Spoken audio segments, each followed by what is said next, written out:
ஜெய் சாயிராம். ஜெய் ஜெய் சாயிராம். நம்ம சாய் அன்பர்கள் எல்லாரும் எப்படி இருக்கீங்க? எல்லாரும் நல்லா இருப்போம். ஓம் சாயிராம். இப்பொழுது உன்னை துரத்தி கொண்டிருக்கும் இந்த பிரச்சனையிலிருந்து வெளிவர முடியாமல் தவித்து கொண்டிருக்கும் உனக்கு அந்த பிரச்சனையிலிருந்து எப்படி வெளிவருவது, உன் வாழ்க்கையில் மாற்றங்களை எப்படி உண்டு பண்ணுவது என்பதை கூறுவதற்காகவே நீ இருக்கும் திசை நோக்கி உன்னை தேடி இதோ உன் சாயப்பா உன்னிடமே வந்திருக்கிறேன். சந்தோஷமாகவே இதை முழுவதுமாக கேள். இதுவரை நீ தொலைத்த சந்தோஷம் அனைத்தையும் திரும்ப மீட்டெடுக்கப் போகிறாய். இன்று உன் வாழ்வில் அதற்கான ஒரு நல்லது நடந்தே தீரும். என்னுடைய அனுமதி இல்லாமல் யாரும் என்னை காணவும் முடியாது, என்னை தேடி வரவும் முடியாது. அதேபோல் என்னுடைய அனுமதி இல்லாமல் நான் யாரையும் தேடி செல்லவும் மாட்டேன். நான் தேடி கண்டுபிடித்த பொக்கிஷம் நீ. உன்னுடைய நல்ல எண்ணங்களும் நல்ல செயல்களும் எனக்கு தெரியாமல் இல்லை. உன்னுடைய உயர்ந்த குணமும் எனக்கு புரியாமல் இல்லை. நீ புண்ணியம் செய்த பாக்கியசாலி. அதனால்தான் உன் மனம் வேதனையாக இருக்கும் சமயத்தில் நீ என்னை தேடி வந்தாய். நானும் உன்னுடைய வேதனையை தீர்க்க உன்னை தேடி வந்திருக்கிறேன். தொலைந்த கஷ்டத்தையெல்லாம் மீட்டெடுத்து தரப்போகிறேன். இது நாள் வரை நீ இழந்தது அனைத்தையும் ஆனந்தமாக பெறப்போகிறாய். உன் ஆசைகள் அனைத்தும் உனக்கு ஈடேறப் போகிறது. அதற்கான அறிகுறி இன்றே உனக்கு தெரியும். மகிழ்ச்சியாக இரு. எது நடந்தாலும் உன் புன்னகையை மட்டும் உன் முகத்தில் வைத்து கொண்டே இரு. வானமே இடிந்து உன் தலையில் விழும் சூழ்நிலை வந்தாலும் அமைதியாக இரு. எனக்கு நடப்பது அனைத்தும் நன்மையாகத்தான் இருக்கும் என்பதை முழுமையாக நம்பு. உன் நம்பிக்கையே உன் வாழ்க்கையை காப்பாற்றும். இதோ நீ செய்த புண்ணியத்தின் பலனாக நான் உன்னை தேடி உன் இருப்பிடம் நோக்கி, நீ இருக்கும் திசை நோக்கி உன்னிடமே நிரந்தரமாக இருக்கவே வந்திருக்கிறேன். உன் தொலைந்த கஷ்டத்தை அனைத்தையும் மீட்டெடுத்து மீண்டும் உன்னிடம் சேர்க்கப் போகிறேன். இப்பொழுதெல்லாம் நீ எனக்கு யாருமே இல்லை, கவலை என்று வந்துவிட்டால் பகிர்ந்து கொள்ளக்கூட யாருமே இல்லை, ஆறுதல் வார்த்தைகள் கூட சொல்லக்கூட எனக்கு எவருமே இல்லை என்று தனிமையில் உட்கார்ந்து புலம்பிக் கொண்டும் மனவேதனையோடு குழம்பிக் கொண்டும் இருக்கிறாய். நீ மட்டும் வேதனைப்படவில்லை என் பிள்ளையே. உன்னோடு சேர்ந்து உன்னை சுற்றி இருப்பவர்களையும் வேதனைக்கு ஆளாக்கி கொண்டிருக்கிறாய். உனக்கு இருக்கும் கஷ்டமும் துன்பமும் நிரந்தரமானது கிடையாது. எப்பொழுதுமே என்னால் முடியும், அனைத்தையும் நான் பார்த்து கொள்வேன் என்ற தன்னம்பிக்கை வார்த்தைகளை உன் மனதிற்குள் சொல்லிக்கொண்டே இருந்தால் போதும். எனக்காக யாருமே இல்லையே என்ற கேள்வியே உன் மனதில் எழாது. உன்னைப் போல் இந்த உலகத்தில் இருக்கும் மற்றவர்களும் துன்பத்தை அனுபவித்து கொண்டுதான் இருக்கிறார்கள். அவரவர் செய்த கர்ம வினைகளின்படி அவரவர் இன்பத் துன்பத்தை அனுபவித்துதான் ஆக வேண்டும்.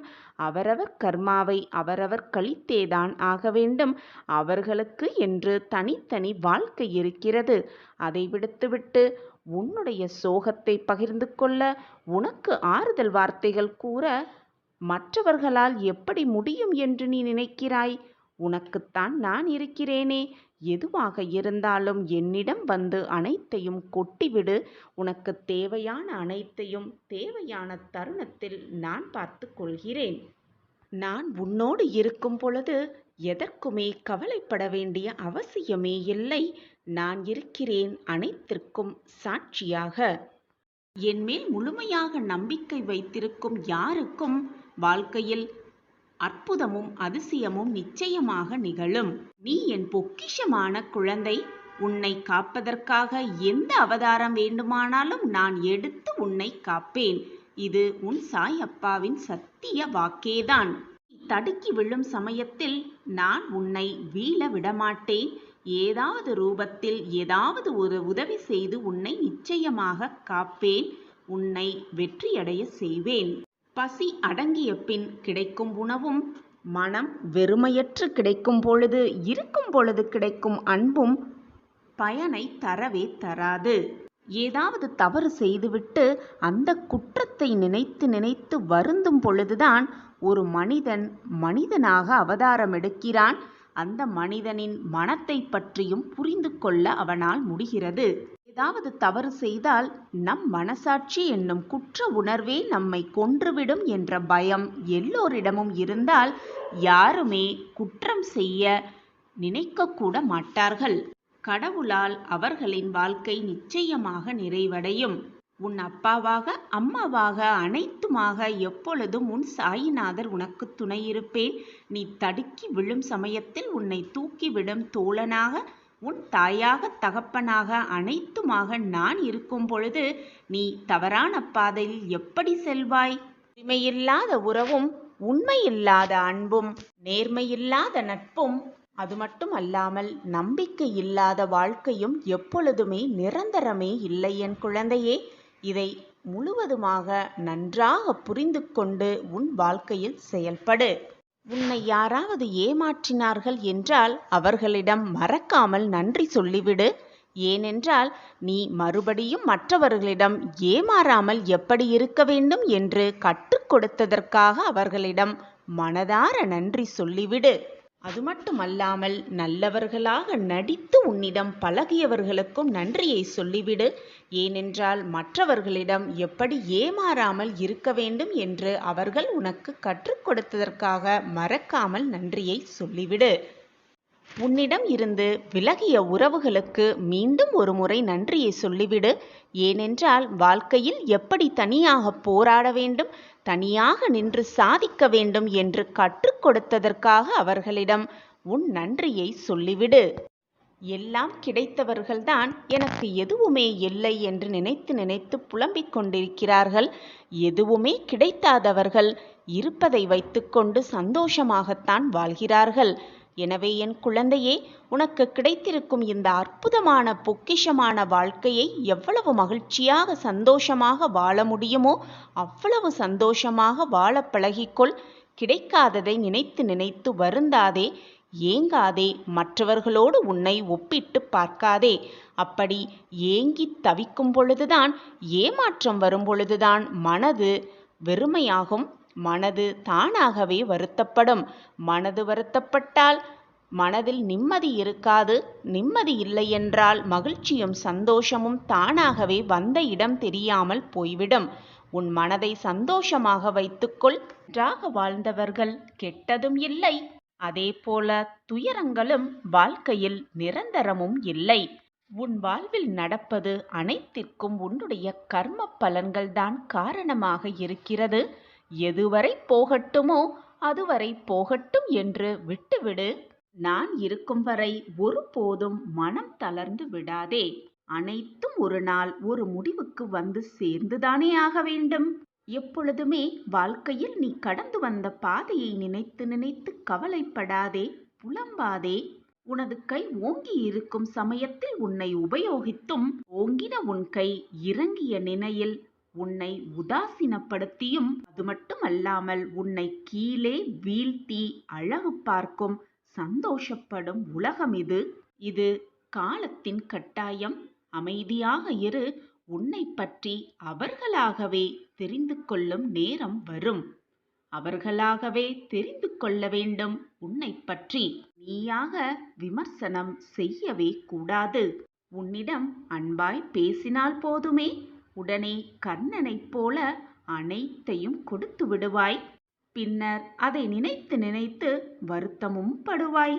குழந்தா, தேவைப்படும் நேரத்தில் வரும் நண்பர்களும் சரி, உறவுகளும் சரி, உனது நிலை தடுமாறும் சமயத்தில் உன் அருகில் வரவே யோசிப்பார்கள் என்பதை புரிந்து நடந்து கொள். ஏன், உன்னுடைய நிழல் கூட உன்னை விட்டு அகன்றுவிடும். கண்ணாடியைப் போல பிரதிபலிக்கிறது உன்னது வாழ்க்கை. தைரியமாக இரு. உன் அப்பா உன்னில்தானே இருக்கிறேன். எதற்காக இந்த மனக்குழப்பமும் வேதனையும் கண்ணீரும்? உன் வாழ்வில் ஏற்றத்தையும் மாற்றத்தையும் தரவே உன் சாயப்பா உனக்காக காத்து கொண்டிருக்கும் பொழுது நீ எதற்காக அனைத்தையும் நினைத்து கவலைப்படுகிறாய், வேதனைப்படுகிறாய், கண்ணீர் சிந்துகிறாய்? எதை இழந்தாலும் கலங்காதே. எது உன்னை விட்டு சென்றாலும் மனம் தளர்ந்து விடாதே. எது வந்தாலும் தைரியமாக இரு. நான் உனக்காகவே இருந்து கொண்டிருக்கும் பொழுது எதற்காக போனது மறைந்தது உன்னை விட்டு விலகி சென்றதை நினைத்து நினைத்து வருந்துகிறாய்? பொறுமையாக இரு குழந்தையே, நம்பிக்கையாக இரு. ஒன்றை நன்றாக புரிந்து கொள். எனக்கு ஆடம்பரமான பூஜை புலஸ்காரங்கள் எல்லாம் தேவையே இல்லை. உன்னுடைய அன்பு மட்டுமே, பொக்கிஷமான உன்னுடைய அன்பு மட்டுமே போதும் என் பிள்ளையே. நான் இருக்கிறேன். எந்த சூழ்நிலையிலும் நான் உன்னை கைவிடவே மாட்டேன். எல்லா நேரங்களிலும் உன்னை சுற்றியே இருப்பேன், உன் பாதுகாவலனைப் போல. என்றும் உனக்காக நீ செல்லும் இடமெல்லாம் நான் இருந்து கொண்டுதான் இருப்பேன். சர்வ நிச்சயமாக இருப்பேன். உன் சாயப்பா மீது நம்பிக்கை இருக்கிறதல்லவா? நான் உனக்கு நல்லது செய்வேன் என்ற நம்பிக்கை இருக்கிறதல்லவா? அப்பா இருக்கிறார், நம் வாழ்க்கையை நிச்சயமாக காப்பாற்றுவார் என்ற நம்பிக்கை இருக்கிறதல்லவா? அப்புறம் என்ன குழந்தையே, சந்தோஷமாக வாழ்ந்து விடலாம் தானே?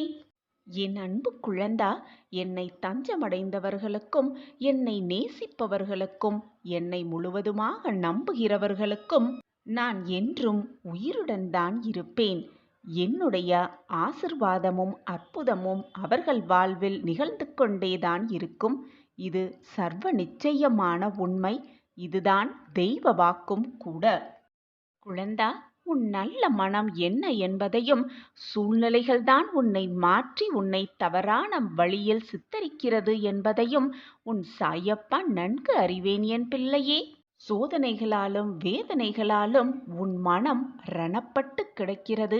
என்னுடைய ஆசிர்வாதங்களால் நான் உன்னையும் உன் குடும்பத்தாரையும் உன்னை சுற்றி இருப்பவர்களையும் என்னுடைய அன்பு கரம் கொண்டு அரவணைப்பேன். என்னுடைய பார்வை எப்பொழுதுதான் உன்மீதுதான் இருக்கும் என் குழந்தையே. வீணாக பயப்படாதே. உனக்கு நல்ல நல்ல மாற்றங்களையும் உன் வாழ்வில் ஏற்றங்களையும் தருவதற்காகவே உன் அப்பா இருக்கிறேன் என்ற நம்பிக்கையோடு இரு. அந்த ஒரு நம்பிக்கை மட்டும் இருந்தாலே போதும். நிச்சயமாக நீ வாழ்க்கையில் வெற்றி என்னும் கனியை மிக சுலபமாக சுவைக்கலாம் உன் சாயப்பாவோடு சேர்ந்து. குழந்தா, உன் வாழ்க்கையில் நீ கடந்து வந்த பாதையை, இது நாள் வரை நீ கடந்து வந்த பாதையை சற்று யோசித்துப்பார். கொஞ்சம் திரும்பிப்பார்.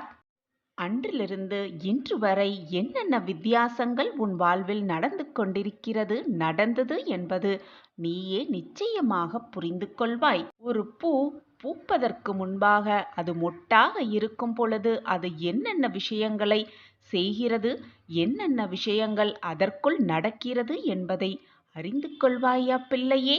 அந்த அழகான பூவும் ஒரு உயிருள்ள ஜீவன்தான். ஆனால் அதற்கான காலமோ அந்த ஒரு நாள்தான். பூவாய் பூக்கும் அற்புதத்தை யாருமே கண்டதில்லை.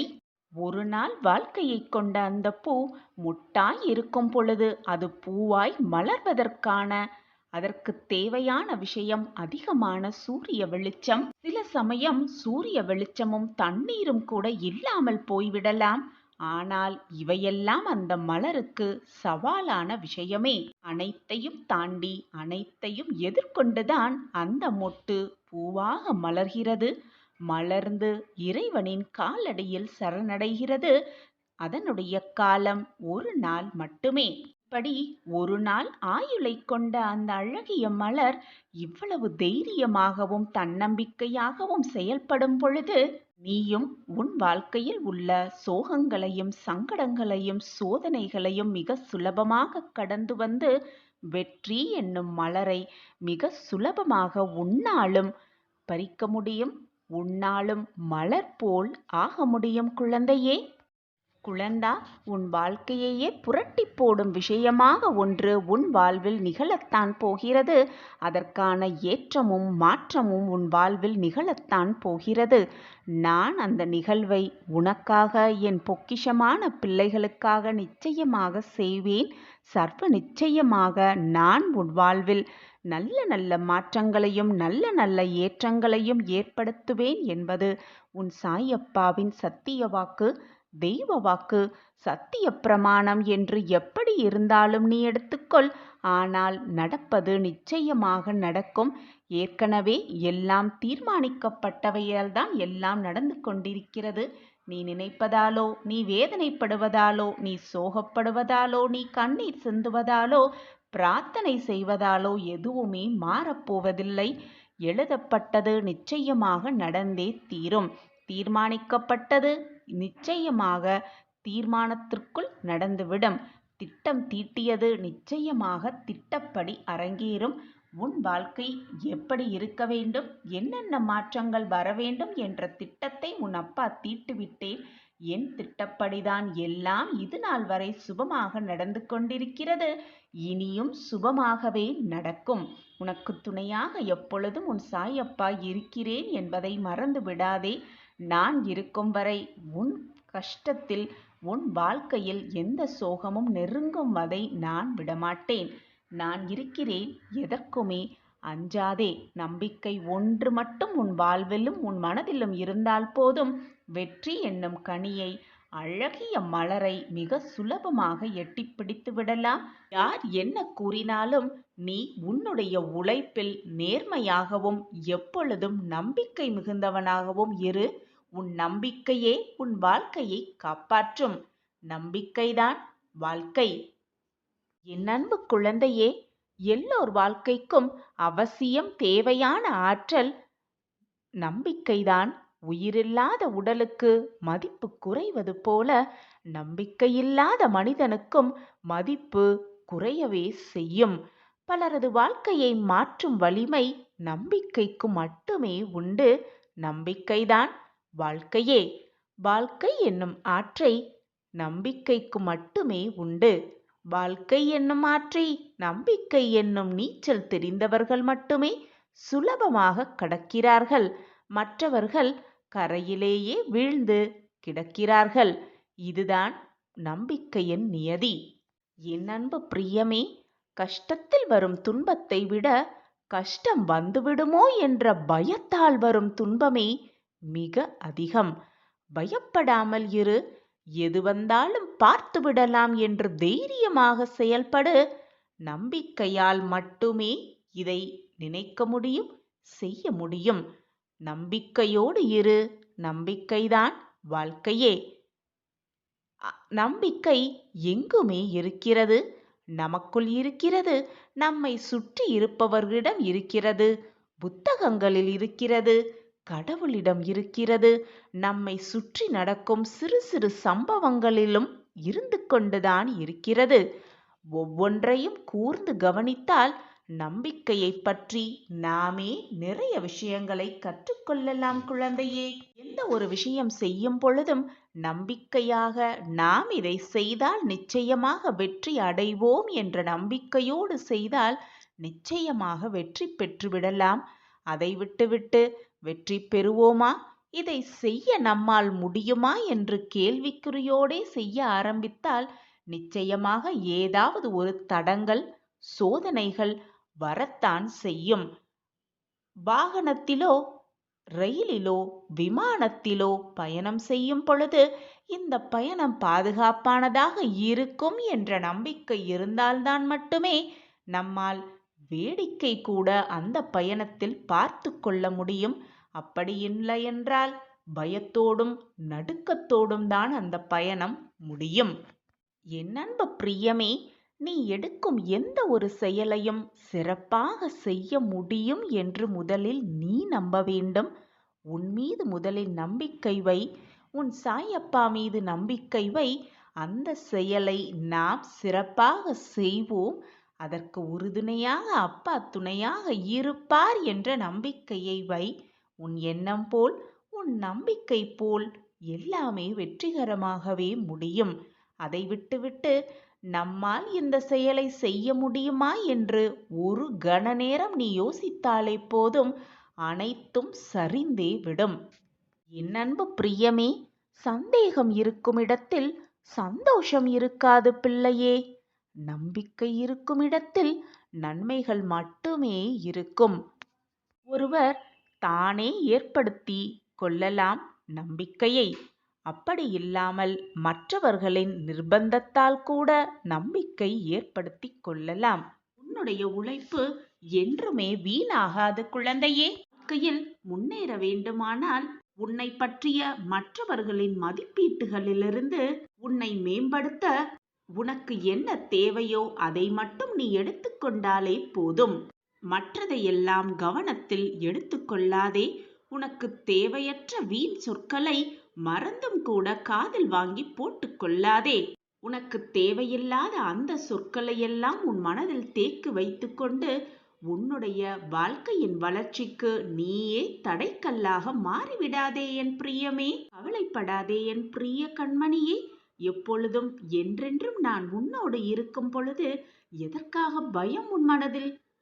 பொதுவாகவே வாழ்க்கையில் நம்மிடம் இருப்பதை விட இல்லாததை நினைத்து நினைத்துதான் துயரப்பட்டு கொண்டே இருப்போம், ஏங்கிக் கொண்டே இருப்போம். வெளிச்சம் இல்லாத இடத்தில் நம் நிழல் கூட நமக்கு துணைக்கு வராது, நமக்கு துணையாக இருக்காது. நிரந்தரமே இல்லாத இந்த வாழ்க்கையில் எதற்காக இருப்பதை விட இல்லாததை நினைத்து கொண்டு ஏங்க வேண்டும்? ஏங்கிக் கொண்டிருந்தாலே துன்பம் தானாக வந்துவிடும், துயரம் தானாக நம்மை வந்து தொற்றிக்கொள்ளும். குழந்தையே, ஏக்கத்தை முதலில் நிறுத்திவிடு. உன் வாழ்க்கையை மற்றவர்கள் வாழ்க்கையோடு ஒப்பிட்டு பார்க்காதே. அவரவர் செய்த கர்ம வினைப்படிதான் அவரவர் வாழ்க்கையில் கஷ்டங்களையும் சோதனைகளையும் அனுபவிப்பார்கள் என்பதை புரிந்து கொண்டு செயல்படு. அனைவருக்குமே நல்லவனாக இருக்க வேண்டும் என்று நினைத்தால் அது போலியான முகமூடியாகத்தான் இருக்கும். சாயிநாதரே, மற்றவர்கள் அதிக முயற்சி செய்யாமல் தங்கள் வாழ்க்கையில் வெற்றி பெற்று பிரகாசிக்கிறார்கள், போதுமான வருமானத்தை ஈட்டுகிறார்கள். ஆனால் என்னை மட்டும் ஏன் என் வாழ்க்கையில் தோல்வியடைவ செய்து கொண்டே இருக்கிறீர்கள் என்று நீ என்னிடம் கேட்பது எனக்கு புரிகிறது கண்மணியே. என் அன்பு பிரியமே, ஒவ்வொரு விஷயத்திலும் சாயப்பா என் கூடவே இருக்கிறார் என்று முதலில் எண்ணுவதை நிறுத்திவிடு என் குழந்தையே. உன் வாழ்க்கையில் சாயப்பா இருக்கிறார் என்று எண்ணிக்கொள். அதற்கு மாறாக என் வெற்றி தோல்விக்கு சாயப்பாதான் காரணம், கடவுளே வாழ்க்கை என்று நினைக்காதீர்கள். நான் நிச்சயமாக ஒரு நாள் வெற்றி பெறுவேன் என்று உன் நம்பிக்கையை உன் மீது நீ வைக்கும் பொழுது அதற்கு எல்லை இல்லாமல் போய்விடுகிறது. உன் முயற்சிகள் ஒருபோதும் வீணாவதில்லை என் பிள்ளையே. ஒவ்வொரு தோல்வியும் ஒவ்வொரு அனுபவமே என்று எடுத்துக்கொண்டு அந்த அனுபவத்தை வைத்துக்கொண்டு வாழ்க்கையில் எப்படி முன்னேறலாம் என்பதை சிந்தனை செய். உன் வாழ்க்கையில் தோல்விகள் என்பது ஒரு மிகவும் வலுவான அஸ்திவாரம் என்பதை புரிந்து கொள். அந்த தோல்வி என் அஸ்திவாரத்தின் மேல் ஒவ்வொரு அடியாக எடுத்து வைத்து நாம் மேலே சென்றால் எக்காரணம் கொண்டும் உன்னுடைய அஸ்திவாரத்தை யாராலும் அசைக்கவே முடியாது என் பிள்ளையே. இப்படியே வாழ்க்கை சென்று கொண்டிருந்தால் எதுவுமே நிலைக்காது, வாழ்க்கையே வீணாகிவிடும் என்று உன் மனதை காயப்படுத்தி கொண்டு நீயே வந்து என் பாதத்தில் விழுந்து அழுகிறாய். நான் அடிக்கடி கூறுவது போல 2 விஷயத்தை உன் மனதிலும் உன் கையிலும் பத்திரமாக வைத்துக்கொள். ஒன்று நம்பிக்கை, மற்றொன்று பொறுமை. நம்பிக்கையாகவும் பொறுமையாகவும் இரு. இனி உன் வாழ்வில் எல்லாமே மாறப்போகிறது. மங்கள செய்தி, இனிப்பான செய்தி உனக்காகவே காத்திருக்கிறது. உன் கஷ்டங்கள் விலகும் இனிய நாளாக இனிவரும் நாட்கள் மாறப்போகிறது. எனவே என் குழந்தையே, பொறுமையாக இரு. பொறுமை என்பது மற்றவர்களுக்கு அடிமையாக இருக்க வேண்டும் என்று அர்த்தம் கிடையாது. அது மட்டும் அல்லாமல் அமைதியாக இருக்க வேண்டிய அவசியமும் இல்லை. உனது விருப்பத்திற்கு மாறாக எதுவாவது நடந்தால், ஏதாவது உனக்கு நடைபெற்றால் அதை எதிர்த்து நின்று போராடு. அப்பொழுதும் பொறுமையாகவும் அமைதியாகவும் இருந்து விடாதே. உன் சாயப்பா சொன்னதற்காக. எது நடந்தாலும் என்ன நிகழ்ந்தாலும் நான் பொறுமையாக இருப்பேன். அனைத்தையும் என் சாயப்பா காலடியில் சமர்ப்பித்து விடுவேன். என் வாழ்க்கையை அவர் பார்த்து கொள்வார் என்ற நம்பிக்கை வார்த்தைகளை உன் மனதில் சொல்லிக்கொண்டே இரு. எப்பொழுதும் நல்ல எண்ணங்களை உன் மனதில் மட்டும் வைத்துக்கொள். தீய எண்ணங்களுக்கு இடம் கொடுக்காதே. மற்றவர்களை மறந்தும் கூட காயப்படுத்தாதே. தேவையில்லாத சிந்தனைகளை உன் மனதில் போட்டு குழப்பாதே. அமைதியாக இரு. அனைத்தையும் அப்பா பார்த்துக்கொள்ள இருக்கும் பொழுது வீணாக உன் மனதிற்கு கவலையை இடம் கொடுக்காதே. அந்த பொறுமையையும் நீ வளர்த்து கொள்ள உன் சாயப்பாவிடம் பிரார்த்தனை செய்து கொள். அந்த பிரார்த்தனை உன் மன வலிமையை அதிகரிக்க செய்யும்.